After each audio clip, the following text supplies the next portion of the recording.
everybody. Welcome to this week's edition of Picking and Putting. We got some special guests this week, Stick and Mike from Memphis, who are musicians and friends, and we're excited about having them to talk about a little bit of Tennessee music.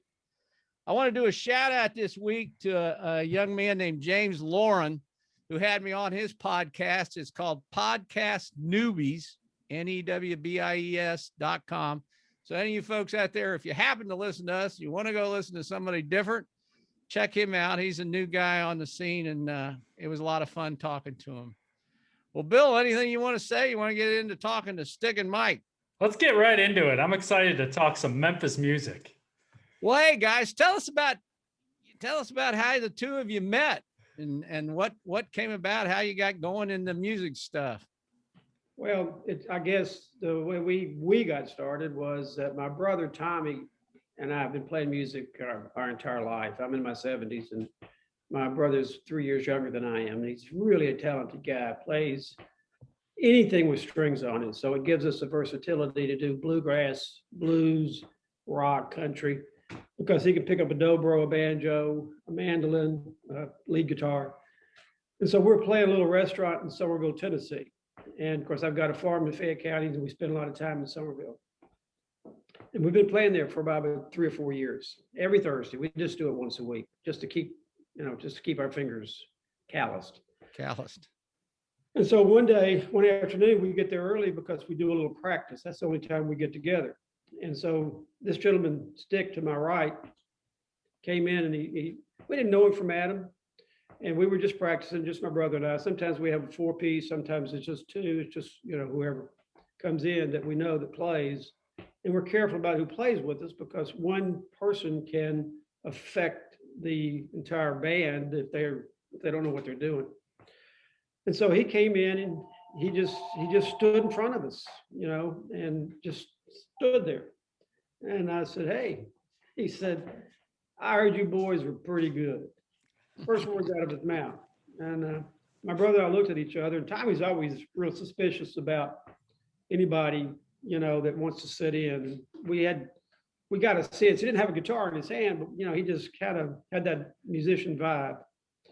And so I said, "I'm not that good, but my brother's really good." And so he said, "I play a little bit." And Tommy clams up, because Tommy he says what's on his mind without a filter. And sometimes that can be mildly abrasive. So he sits down. He said, "What you play?" So I said, "What do you want to do?" And I forget, Stick, what song we played, but I looked at my brother, he looked back at me, and, we did this little silent nod, and this guy can play.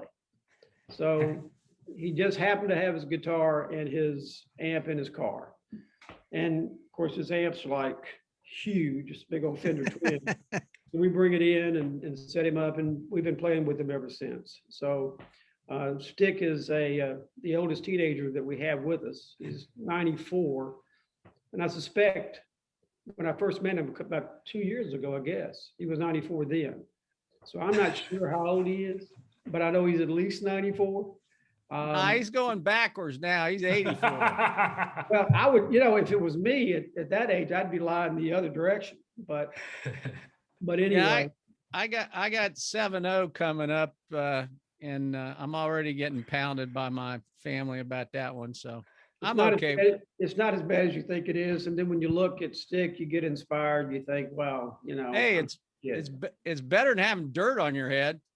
No, that's true. That's true. That's the alternative. Now, Stick has been playing all his life. I'll let him tell you in a few minutes about his background.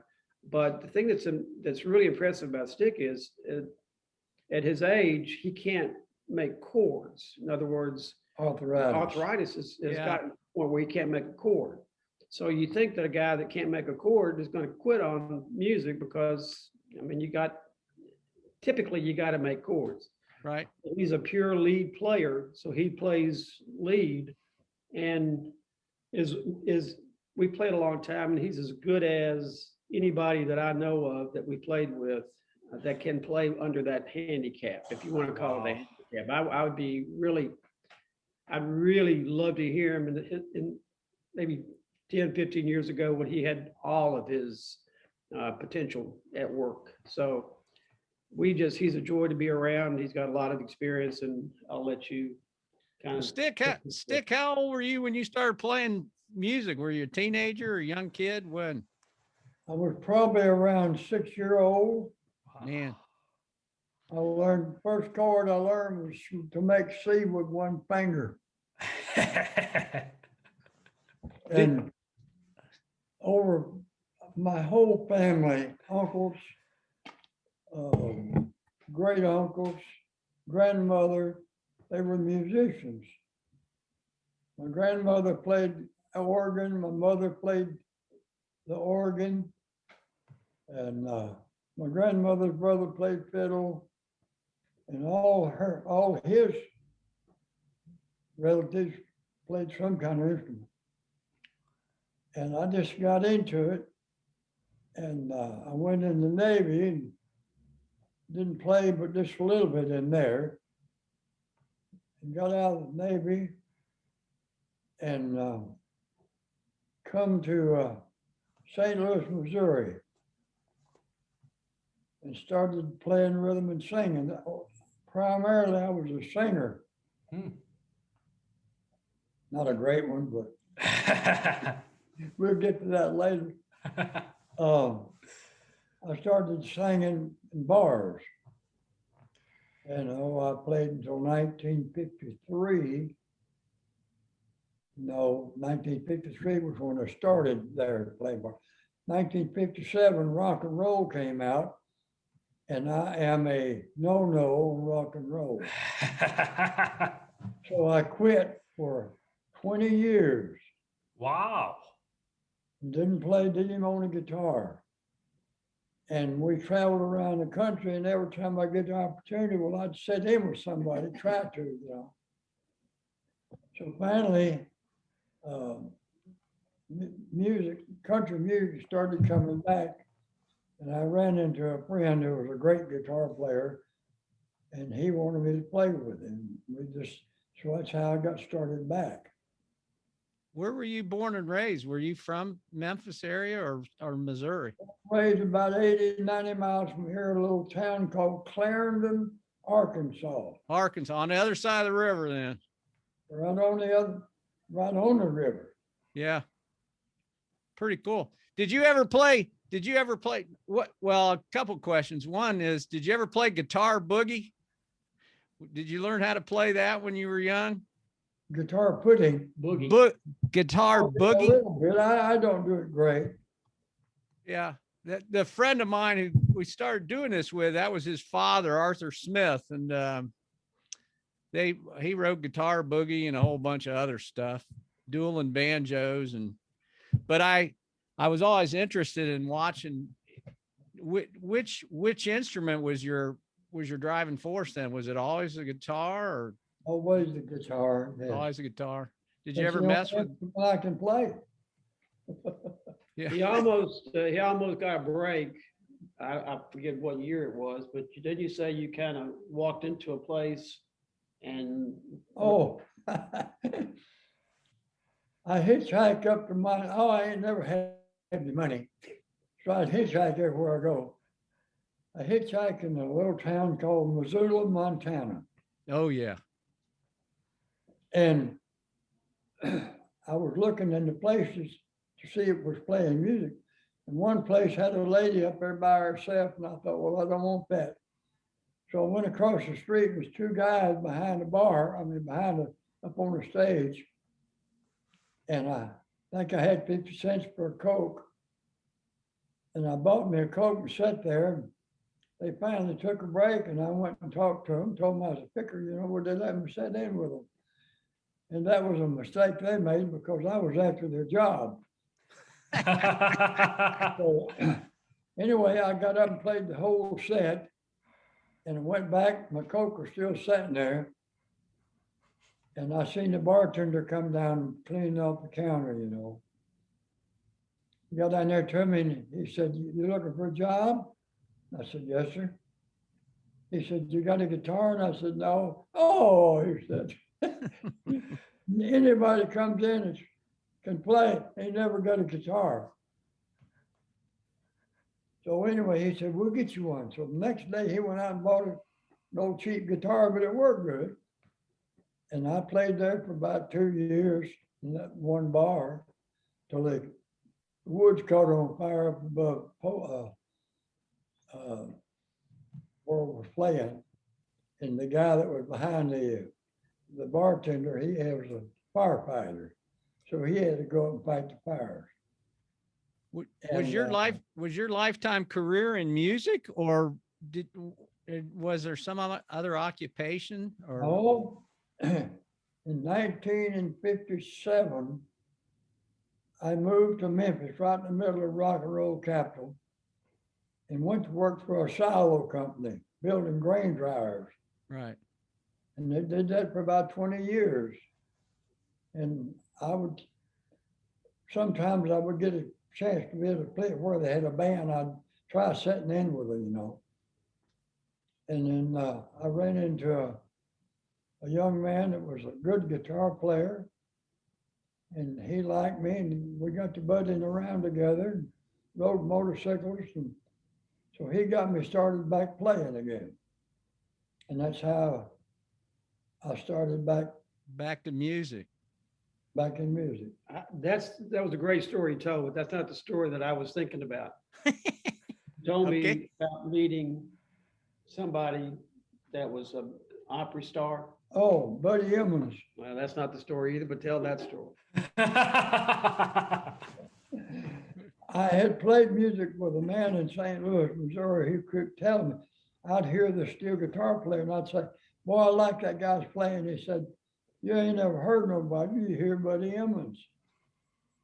So Buddy Emmons came to town and he was great. So later on, I went to Nashville doing some job up there, I don't know what, and I went to his house, and he was fantastic. But during the time that I was kind of hunting for a job as a singer, I went up to Jonesboro, Arkansas. And they had a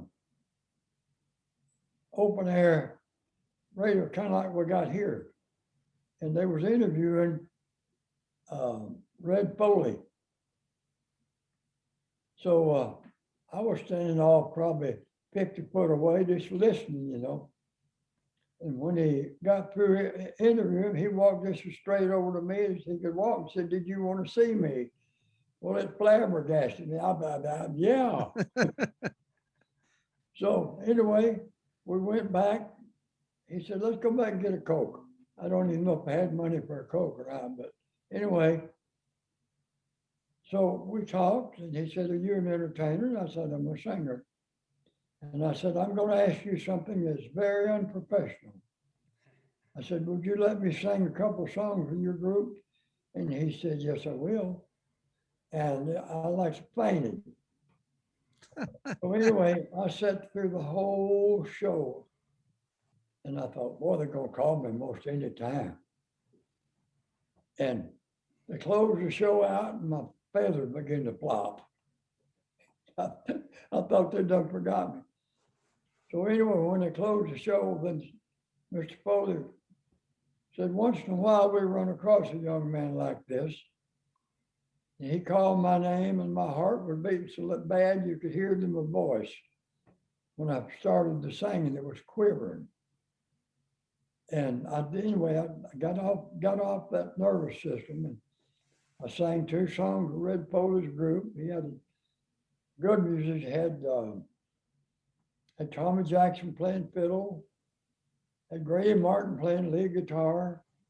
Of course, I couldn't compete with Grady Martin anyway, but at that time I was primarily a singer. Well, do you fellas ever, Mike, and I know what you're doing on Thursdays, which sounds awesome.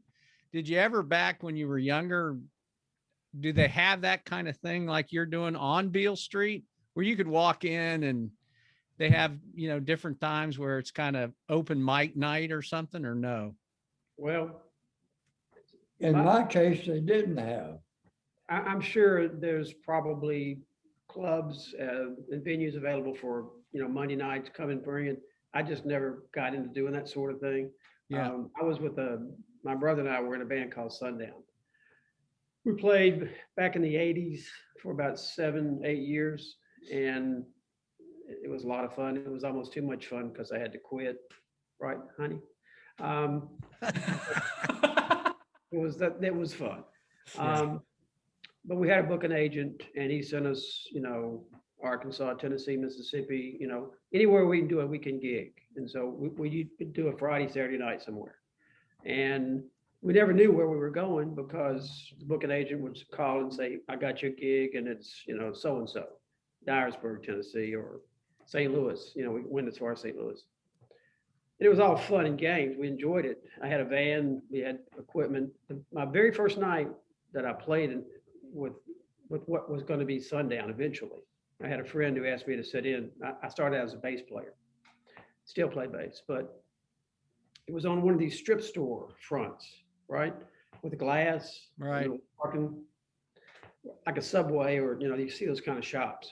And that's where we were playing. So I walked in the door. I never played with these guys before. And we were backed up to the glass. The glass was here, and the tables and the chairs were here. And I was nervous because I couldn't play bass. I was never trained, but I played 3 or 4 chords. And my buddy said, hey, you'll be fine. So I got up there, and it really wasn't a bandstand, but we just stood by the glass window. And I looked up to my right, and there was a hole in the wall where an air conditioner unit should be. There's just a hole. And I looked down at one of the tables, and the air conditioner was sitting on the table, right? It was a window unit sitting on the table. Right. And he elbowed me and said, hey, you see that? I said, yeah, I see it, because it's not supposed to be there. It's supposed to be up there. And he said, well, forget that. He said, the good news is if they like you as a band, they'll blow the cold air on you. If they don't like you, they'll turn the thing around and you get the hot air. We got the cold air that night, so I felt pretty good about my first night. Later on in our show, this couple near the bandstand got into an argument, and a glass fell over, and somebody stood up, and and I started to take my bass off because there was a lady there, and the guy was going to hit her. And my friend Harry caught me by the arm and said, no, get in G. And I got in G, and we played the Gillette fight song. Da, da, da, da, da, da, da, right? Yeah. And after the Gillette song was over, I said, why didn't you let me do something? He said, you go over there and you help her, he's going to come on you. If you go over there and help him, she's going to jump on you. He said, there's no way to win on a domestic, bar fight. You just stay out of it, play the Gillette song, let the help, the blow in the place work it out. You don't work it out. Learned a lot of lessons that first night. So, the only 2 really missteps we made as a band, our booking agent booked us into a polka party one night where we had to play polka for 4 hours. We didn't know one polka tune. Yeah, did you know that going in that it was going to be polka? Not till we got there. No. We were a country rock, and so we played the best we could, and they paid us, and they put their arm around us at the end of the night, and he said, guys, we like you guys, but you guys are, you can't play crap worth polka. It's just hard. I mean, that's the longest 4 hours of your life. When you're That makes me think of the Blues Brothers playing behind that screen, and people were throwing beer bottles at them and stuff, I'll tell you a story about that in a minute, but the second worst place, we were booked in Dyersburg, Tennessee to play a disco. We didn't play disco. Went in there, it was a big round ball, disco ball. And we looked around, and the manager said, yeah, we do disco here. I said, well, we don't play disco. He said, well, you're here. I can't get anybody else. So we played Friday night. We ran everybody out of the club, And so I thought the guy wasn't going to pay us because he didn't make any money. He said, don't worry about it, guys. Tomorrow night we'll have the country people and the rockers. And Saturday night was great. We had a great time. Wow. But, you don't forget the ones that don't go well. You don't remember the ones that went really great as much as you do the ones that have the funny little stories. So, well, but if life wouldn't be any fun if it was always successes. Oh, You got to have some of that misery, and then you look back on those like you guys and they come to now. mind. They're in the front of your mind when you think back. Yeah, they're really. How many guys are in your group now that you play on Thursdays? Well, the core of it is we're mostly family. My Right. nephew, my brother's son, plays drums. My grandson is getting to play, so he sat in once with us on the drums. So I'm looking forward to having him come in. He's trained. He plays by ear. He plays piano. He's a great musician from a different generation. There's a wide gulf of genre distance between us on our musical likes, but I'm looking forward to playing with him. He's looking forward to playing with us some, so we're going to incorporate him. It's really Stick, me and my brother, and then I've got a friend that's a bass player that when he can, he joins us. We just have to be careful who we bring in because you got taste, you got volume, you got skill level. There's all these things that make the chemistry of the band either What it work is. or make it a miserable night. We stopped charging people for music a long time ago. I'm not playing music anymore for money because if I don't want to play, I just leave. I play because I have the joy and the love of playing music, and basically we can entertain folks. And the people we've been playing for in Somerville, we've been playing now for about 6 years, and they're a devoted group of folks. Well, the restaurant that we were playing in when we first met Stick had to close because of the pandemic. And so a couple of the people who are patrons or customers, they're having us over at their homes now because they want to have that Thursday night, and that group of people who want to continue to have live music. And so they cook and we play for them. And we've done it every Thursday since the pandemic has started. And it's meant a lot to folks, right? And we do some protocol, but everybody knows everybody. We've been around everybody. I mean, Right. we don't get a lot of new people coming in until this thing passes.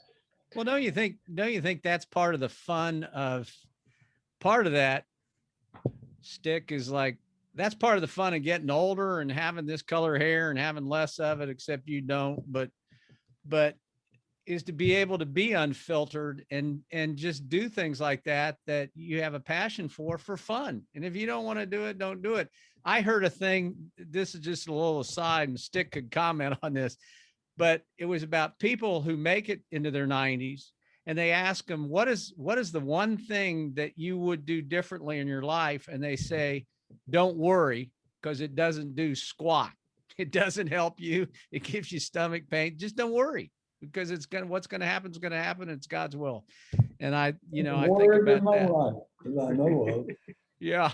I mean, well, when you were young and you guys were playing a lot, were you always, and you talked about the family, was it a lot around Sundays or was it Saturday night around the fire kind of things and all the family? Now they would have country dances. And that's how I got involved with my uncle and my grandmother, all of them. They all played.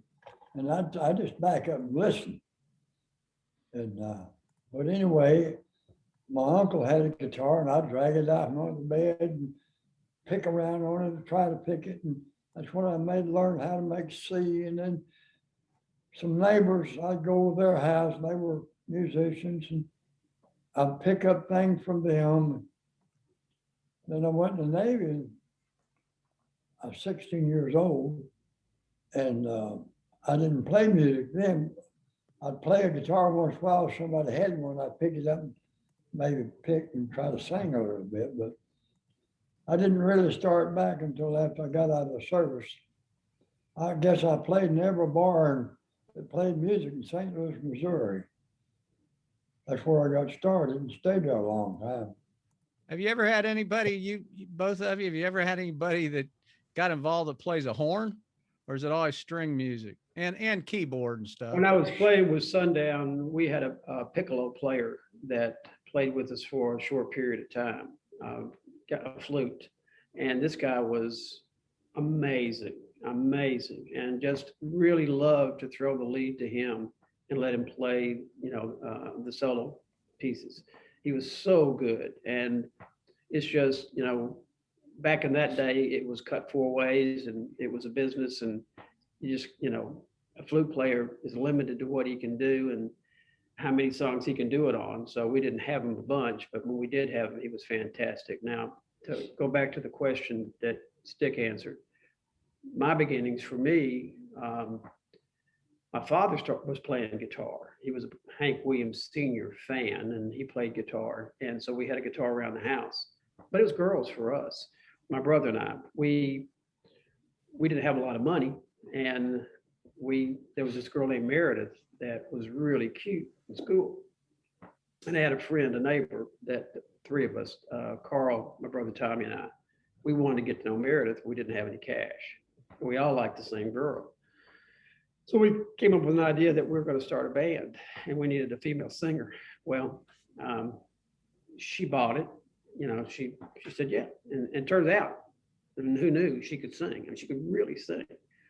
And so my parents had a deal in Horseshoe Bend, Arkansas, where you bought the property, you have rights to go to the clubhouse. And, it was one of those land selling kind of deals that attracted people back in the day. They never actually put anything on the property, but we did go to Horseshoe Bend, Arkansas for what they sent us in a mailer at the house was a band contest. So the three of us came up with the idea that we're going to get in that contest so that we can get Meredith on a road trip. We were teenagers, right? I mean, we barely drive, but we entered the contest. We didn't know any songs. We learned 2 songs. We called ourselves the Memphis Minstrels. We entered the contest. There was like 9 bands in there, and we made the finals. They wanted to hear a third song. We didn't have a third song. So we did one twice. But we came in 3rd place. We got a little trophy. I met Marty Robbins because Marty Robbins was sitting in the clubhouse, and he saw my dad's D28 1949 Martin guitar, and he wanted to play it. So he came and asked if he could play that guitar. And yeah, it's Marty Robbins, right?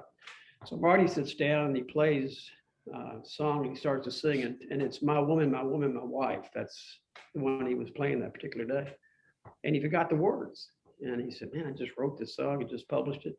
And, it's kind of cool because in the moment, it was really nice, but thinking back on it, it was really cool because I was a really Marty Robbins fan.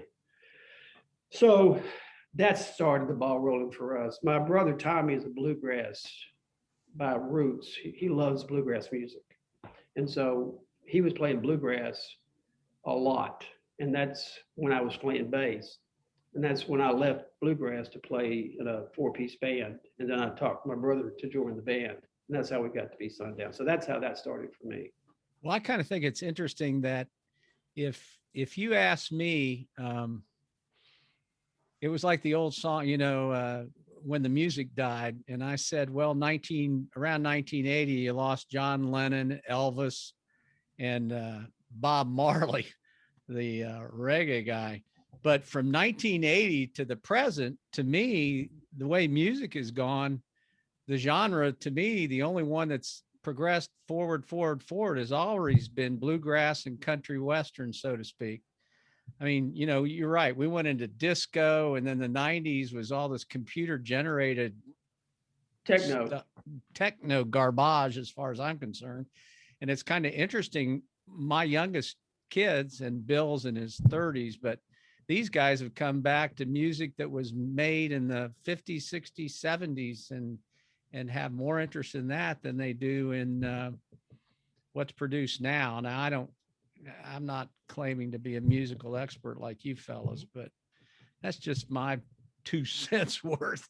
Well, I can tell you, I think our generation probably had the greatest music of any generation in history, and probably will continue to be able to hold on to that because of the Beatles and the people that came through during our time. And by the way, since you've got that Beale Street sign behind you, I was fortunate enough back in 1991 to be with a partner who he and I opened up B.B. King's Blues Club on Beale Street. Really? Yeah, back in May of 1991. How cool is that? I did because I had left the band by that time, and I only played music as a part-time fun thing. And I had just gotten out of one of my businesses that I was involved in after 17 years. And I was looking to do some investing. And so my financial guy, who's the guy that was my partner, asked me if I wanted to get involved and open up a club on Beale Street. It was a no-brainer. I mean, and it gave me a chance to have the opportunity to eventually to meet and get to know BB and to be able to sit down and talk with him and really get to know him a little bit. So it was worth the investment just to do that. So that was and Beale Street really came back from the dead after we put that club on the street, because before that, it just didn't have an anchor store. So Well, now present day with the basketball arena and the all that right within walking distance, that probably helps it, on the weekends even more, I suppose. yeah, I was in it between 91 and 2000. What happened was the BB King Club on Beale Street will always be a profitable and ongoing entity. My partner wanted to open a club in Los Angeles on Universal Studios property. I didn't want to do it, and he did it anyway. And so it got into some really serious financial strain. And he had to come to me to get some financial backing on a promissory note, a bank guarantee. And it started out in the $2 million range. It ended up as 5.6 million before we got the project finished.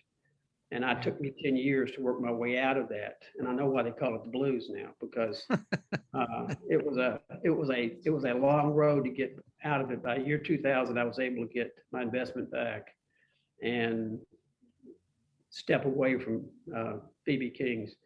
But the club itself in Memphis is an institution and should always be.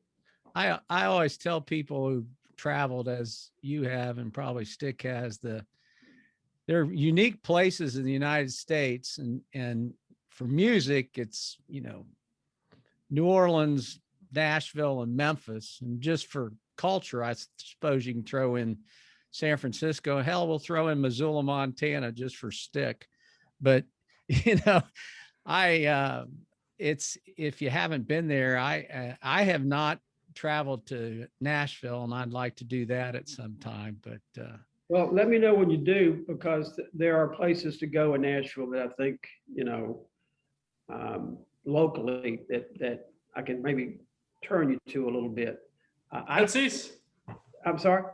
Tootsies? Well, and that's where a lot of the tourists go, Yeah. but, and I guess it's really what you look for. I like unplugged. I like artists. I like new material. So there's a lot of places where you can go and they're doing something in the round, kind of like the Bluebird, except you can't get into Bluebird because it's just so hard to get into the Bluebird. Yep. And some of my best experiences. Maybe you can come back with a polka club. I still don't know a polka song. Well, I'll buy you a silver ball, and we'll have a polka club I'm with a a silver. polka player. Yeah, we'll come back. That'd be a nightmare for me, but sure, I'd try it for you. Yeah. Hey, Well, real Stick- quick, guys, I gotta jump off here in a minute, but Stick, I was curious, and Mike, you mentioned unplugged. What's your beef with rock and roll? Was it them plugging into the guitar with the electric guitar? Or do you prefer it I just unplugged? never liked rock and roll. Is it the electric guitar specifically, or what about it? Beg pardon? What about it? Like, is it electric guitar specifically, or what don't you like about rock and roll? I just don't like it. To this day, fellas, to this day, Tommy and I will take off on something that's like old rockin', like a Johnny B. Good or like that. The Stick, 9 times out of 10, will just kind of sit there until it's over with, and then we go back to doing stuff. He likes what he likes. He knows at this point what he likes. And at his age, he's I got to can figure it play a out. little rock and roll, but I don't really, Johnny be good, something like that. I can, a little bit. He can suffer too. He can suffer through it. Well, Stick and Mike, it's been wonderful having you. You got any parting shots you want to give us, Stick? We'll give you the floor. Now look, can you tell he's an entertainer? Yeah, I mean, he's looking good. You can't see his boots. Boots are redder than this. So I'm thinking, well, you could, yeah. Well, I was going to say it could be supporting Tiger Woods, but I'm not going there with that one this week. I hope Tiger does well. I know Yeah. there's a Well, chance that's another story. The I rehab hope from he that. makes it back.